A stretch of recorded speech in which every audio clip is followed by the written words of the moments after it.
The United Nations Security Council is an elite grouping of the world's most important and powerful nations. It has the power to make decisions that are binding on all UN member states. Its 5 permanent members are the United States, Russia, formerly the USSR, the United Kingdom, France, and China. They have the power to block, to veto any resolution proposed in the Security Council. This gives the permanent members enormous influence over the actions of the UN, as they can prevent the adoption of any resolution that they see as being against their interests. Since 2014, Prime Minister Modi has been actively pursuing a permanent seat for India on the UN Security Council. He is seeking what Prime Minister Nehru rejected and gave to China.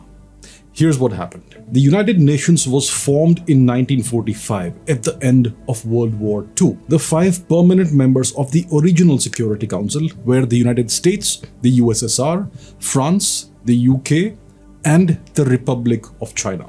The Republic of China was one of the victorious allies of the Second World War. In 1945, at the end of the Second World War, the Chinese Civil War resumed, and by 1949, Mao Zedong's Chinese Communist Party had prevailed. On October 1, 1949, Mao Zedong proclaimed the founding of the People's Republic of China in Beijing. Nearly all of mainland China was soon under its control, and the Republic of China (ROC) government retreated to the island of Taiwan, where it still remains. So the ROC government became mostly irrelevant on the global stage, but it continued to retain veto power in the United Nations Security Council. This was problematic and not sustainable. Clearly, another nation would need to replace the ROC at the United Nations Security Council. That nation would need to have a global stature. The simplest solution was to replace the ROC with Mao Zedong's People's Republic of China, the PRC. But the US did not want to help a communist nation ascend to the pinnacle of the global order. They wanted a democratic nation to replace the Republic of China. The USSR was also wary of Mao Zedong's People's Republic of China. So both superpowers, the US and the USSR, seem to have compromised and agreed upon India. The US offered India a permanent seat at the United Nations Security Council in August 1950. Mr. Nehru's response was astonishing. He said that would be very bad from every point of view. We shall go on pressing for China's admission in the UN and the Security Council. We are not going in at the cost of China. In his book, Nehru, the Invention of India, the former United Nations Under-Secretary General Shashi Tharoor writes that the Americans made another offer in 1953. Mr. Nehru again urged that it be offered to Beijing instead. 2 years later, in 1955, the Soviet Premier Nikolai Bulganin offered India a permanent seat on the United Nations Security Council. Mr. Nehru rejected the Soviet offer and insisted that priority be given to China's admission to the United Nations and its ascension to a permanent seat on the UN Security Council. On September 27, 1955, when the issue was raised in Parliament, Mr. Nehru categorically denied any offer, formal or informal, having been received about a seat for India in the United Nations Security Council.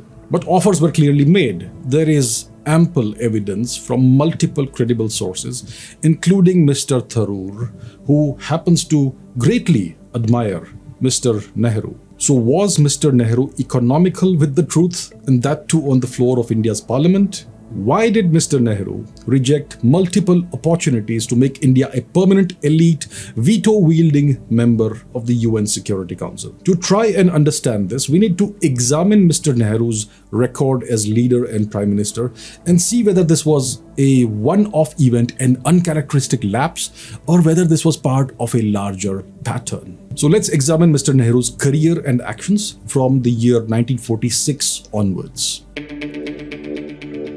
By 1946, Britain's exit plan for India was clear. They intended to partition India and create an artificial nation called Pakistan out of Indian territory. The British occupiers held provincial elections in India in 1946, in which only 13% of the eligible adult population was allowed to vote. This was not a democratic election by any stretch of the imagination. This was an illegitimate election whose purpose was to set the stage for partitioning India and handing over power to Jinnah in Pakistan and to the Indian National Congress in whatever was left of India. With the Congress party winning over 900 seats in this election, it became clear that whoever became the president of the Indian National Congress in 1946 would also go on to become India's first prime minister. On April 29, 1946, Sardar Patel was elected unopposed with a margin of 12-0. Mr. Gandhi asked Mr. Patel to withdraw his nomination. Mr. Patel obeyed and did as he was told. Mr. Gandhi then had several Congress Working Committee members propose Mr. Nehru's name. It's interesting to note that Mr. Gandhi had resigned from the primary membership of the Congress Party back in 1934 and was therefore not even a member of the party. And yet he managed to overrule and overturn the 12-0 mandate of the Pradesh Congress committees. And that's how the unpopular Mr. Nehru, who did not earn a single nomination, became the Congress president and later the first Prime Minister of India. On June 7, 1947, Mr. Nehru discussed the Mountbatten Plan to partition India with Mr. Jinnah and Mr. Mountbatten. A week later, on 15th June 1947, under Mr. Nehru's leadership, the Congress Party voted in favor of India's partition. The people of India were not consulted. On August 14, 1947, the Dominion of Pakistan was carved out of Indian territory. The next day, India became a British Dominion with King George VI as its head of state. Mr. Nehru single-handedly created the Kashmir issue, the Kashmir dispute, which should never have been a dispute. Jammu and Kashmir's ruler, Maharaja Hari Singh, offered his kingdom's accession to India in July 1947, in September 1947, and on October 21, 1947, but Mr. Nehru refused each time. Mr. Nehru refused Jammu and Kashmir's accession to India an incredible 3 times. There was no provision for the Indian government to refuse a princely state's accession to India. And yet Mr. Nehru did just that. By late October 1947, Pakistan had invaded Jammu and Kashmir and their forces were almost on the outskirts of Srinagar. Finally, Mountbatten and not Mr. Nehru accepted the instrument of accession signed on October 26, 1947. The Home Minister, Mr. Patel, was finally allowed to intervene and he sent the Indian army to Kashmir and prevented Pakistan from taking over Srinagar and the rest of Jammu and Kashmir. The accession of Jammu and Kashmir to India was unconditional. The Maharaja signed the exact same document that every other princely state signed. And yet Mr. Nehru decided that the circumstances of Jammu and Kashmir's accession to India were special. This was a special case, and he decided that the accession would be conditional to the wishes of the people of the state. Mr. Nehru then internationalized this issue by taking it to the United Nations and by committing the government of India to the holding of a plebiscite in Kashmir. By late 1948, the Indian army was on the verge of recapturing Muzaffarabad. Mr. Nehru ordered the Indian army to suspend all offensive operations with effect from January 1, 1949, even though the Pakistanis did not stop fighting. This is how Pakistan occupied Kashmir came into existence and remains in existence. The Kashmir issue was single-handedly created by Mr. Nehru. The region of Kalat lies at the heart of Balochistan. Just like Maharaja Hari Singh of Jammu and Kashmir, the last Khan of Kalat, Mir Ahmadiyar Khan, wanted to accede to India. This became public knowledge on March 27, 1948, when VP Menon, then Secretary to the Government of India, gave a press conference on All India Radio and said that the Khan of Kalat was pressing India to accept Kalat's accession, but India would have nothing to do with it. The Pakistani government heard about this, and that very same day, on Jinnah's orders, the Pakistani army invaded the independent state of Balochistan and forcibly annexed it to Pakistan. The Khan of Kalat was taken to Karachi and forced to sign the instrument of accession to Pakistan. This was the beginning of Pakistan's brutal and oppressive and exploitative occupation of Balochistan, which still continues. And that's how Balochistan became a part of Pakistan instead of India, thanks to Mr. Nehru. The port of Gwadar is situated less than 200 kilometers from the port of Chabahar in Iranian Balochistan, in which India has a strategic interest and a significant stake. Gwadar was given as a gift to Oman by the then Khan of Kalat in the last quarter of the 18th century. After 1947, Gwadar was administered by India on behalf of the Sultan of Oman, because the two nations enjoyed excellent relations. The two nations still enjoy excellent relations. In 1948, the Sultan of Oman offered Gwadar to India. Prime Minister Nehru refused the offer on the grounds that India could not defend Gwadar from Pakistan. Oman eventually sold Gwadar to Pakistan for $3 million. Gwadar has now become a Chinese strategic asset. In 1948, India had one of the most powerful, advanced and battle-hardened navies in the entire world. India had at least 78 warships and around 20,000 naval personnel. The Indian Navy's incredible firepower had enabled the British to rule the Indian Ocean unchallenged from the Strait of Hormuz in the Persian Gulf to the Strait of Malacca east of the Bay of Bengal.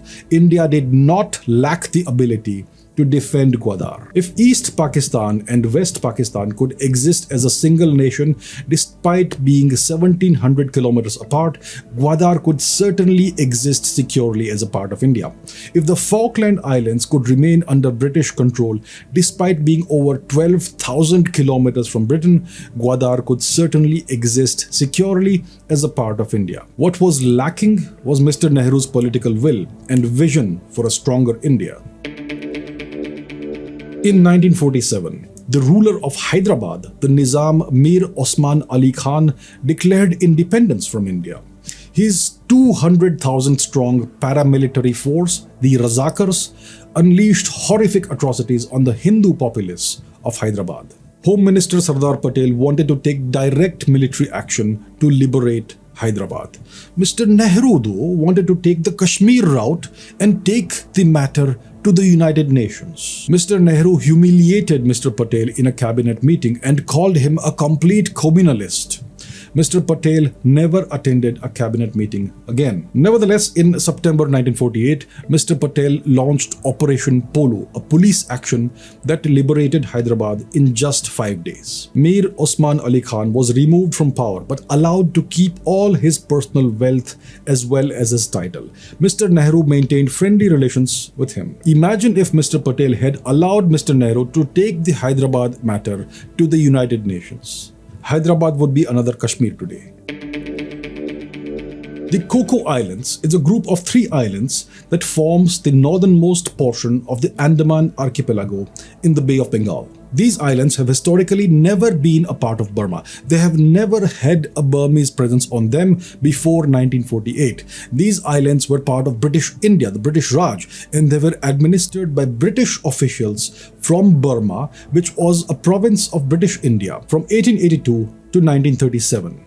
In 1937, the British separated Burma province from British India and began administering it separately. In 1947, the Andaman Islands and the Nicobar Islands became part of India, but the Coco Islands did not.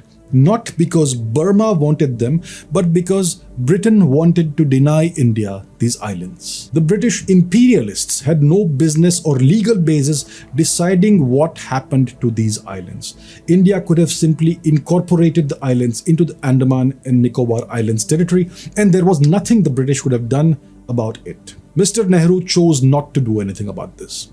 He gifted the Coco Islands to Burma in 1948. Today, these islands host a major Chinese electronic spying station that eavesdrops on Indian activity in the Bay of Bengal and threatens India's national security. Thanks to Mr. Nehru. The Kabo Valley is a 11,000 plus square kilometer highland valley on the Indo-Burmese border that is sandwiched between Manipur and Burma. It is extremely fertile and is well known for its wood products like teak. This valley has historically belonged to the Kingdom of Manipur.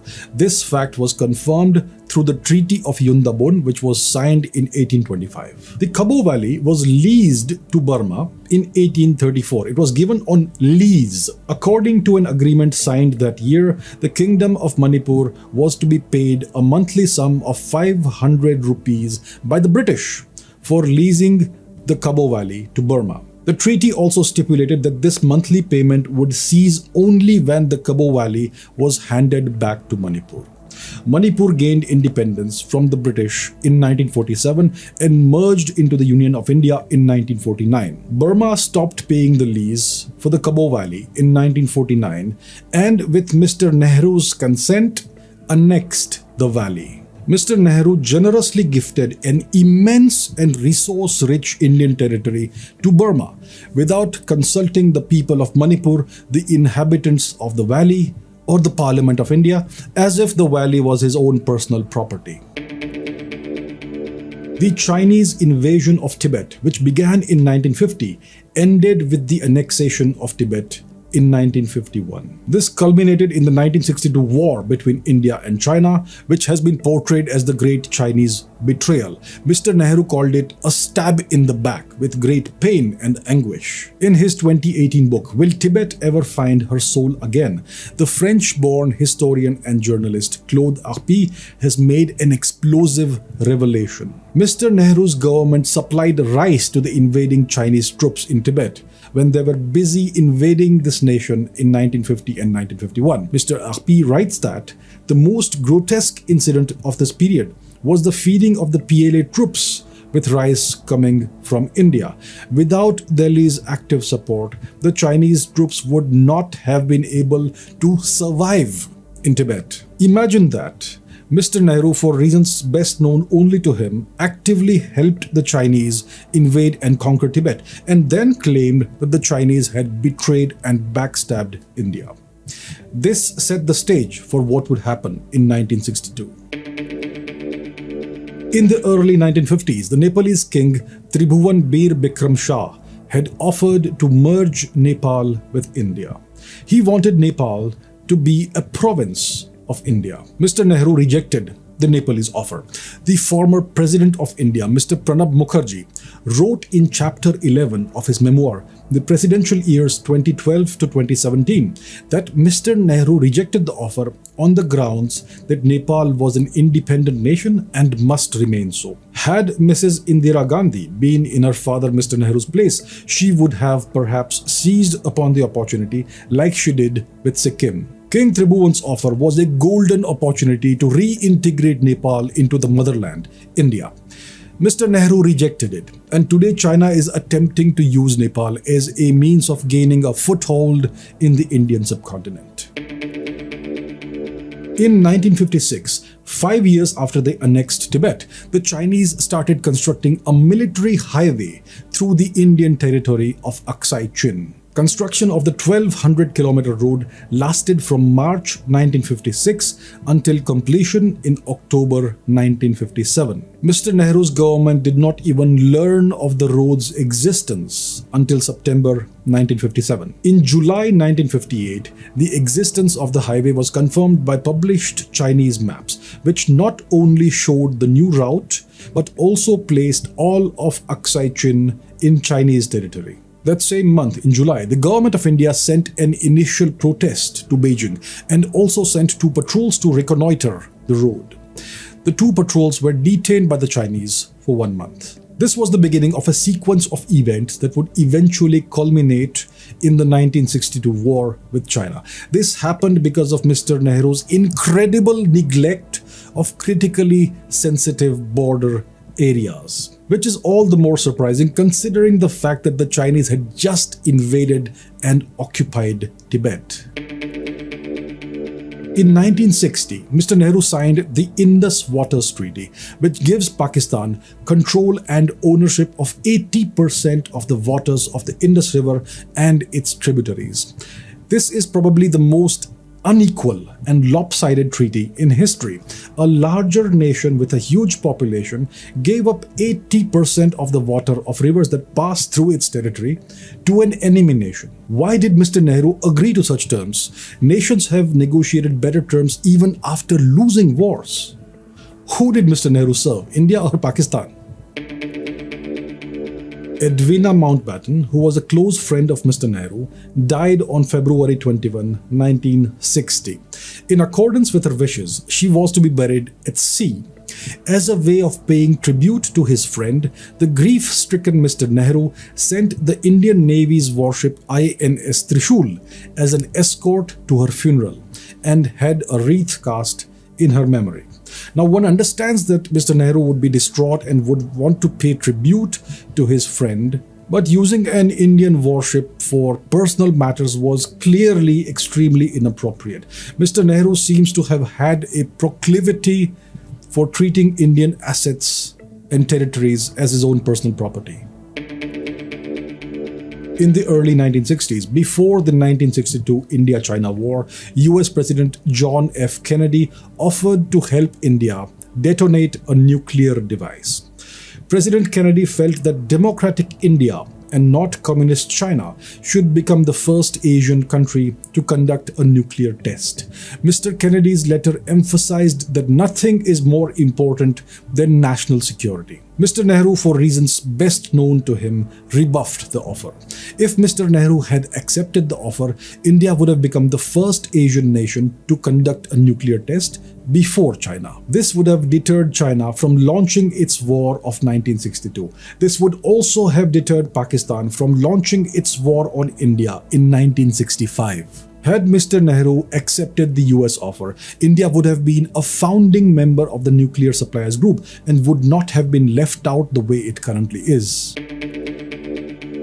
On October 20, 1962, the Chinese People's Liberation Army launched two attacks on India, 1,000 kilometers apart. One was in Aksai Chin and the other was in Arunachal Pradesh. This war would continue until November 21 that year and ended in a Chinese victory.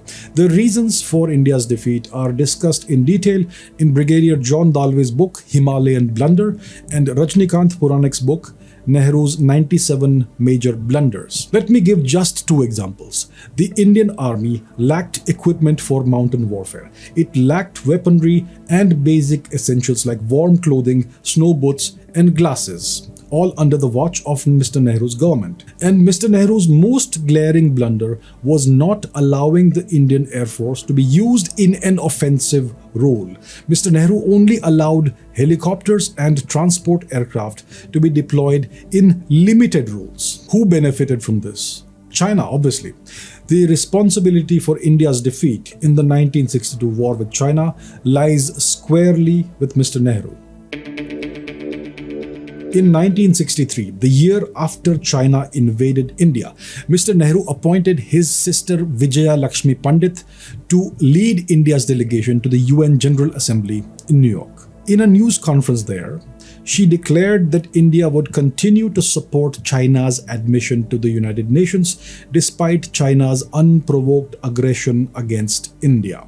She said that it was a matter of principle and had nothing to do with the relations between India and China. One wonders what principle compelled Mr. Nehru and his government to support an enemy nation and promote its interests at the expense of India's interests. Mr. Nehru sadly passed away on May 27, 1964. He was known for being disturbed and filled with unease at Hindu temples in southern India.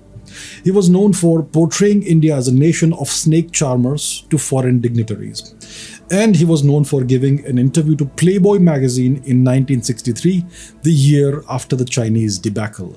What we have covered is merely a brief highlights reel of Mr. Nehru's actions and achievements as Prime Minister of India. There's a lot that I've not covered because it would take too much time. But it's clear that Mr. Nehru's rejection of multiple opportunities for India to become a permanent veto-wielding member of the UN Security Council was not a one-off event. Although his decision to deny India The permanent, veto-wielding membership of the UN Security Council has no logical explanation. It was clearly part of a much larger, consistent pattern of actions from 1946 all the way to 1964 that repeatedly and consistently hurt India's national interests, strengthened India's adversaries such as Pakistan and China at India's expense, eroded India's global geopolitical stature, and created essentially every single problem that India faces today. The Nehruvian years were India's lost years. India's immense potential was wasted. Opportunities that come by once in a century were squandered. That is Prime Minister Nehru's legacy. As Prime Minister of India, Mr. Nehru was duty-bound to serve India and her people. He was duty-bound to prioritize India's national interests over those of other nations. Did he do that? Who did Mr. Nehru serve through his actions? Intentions don't matter. Words don't matter. The only thing that matters is actions and the consequences of those actions. Were Mr. Nehru's actions beneficial for India, or were they beneficial for someone else? You must judge. You must decide. Let me know what you think in the comments below. Thank you for watching.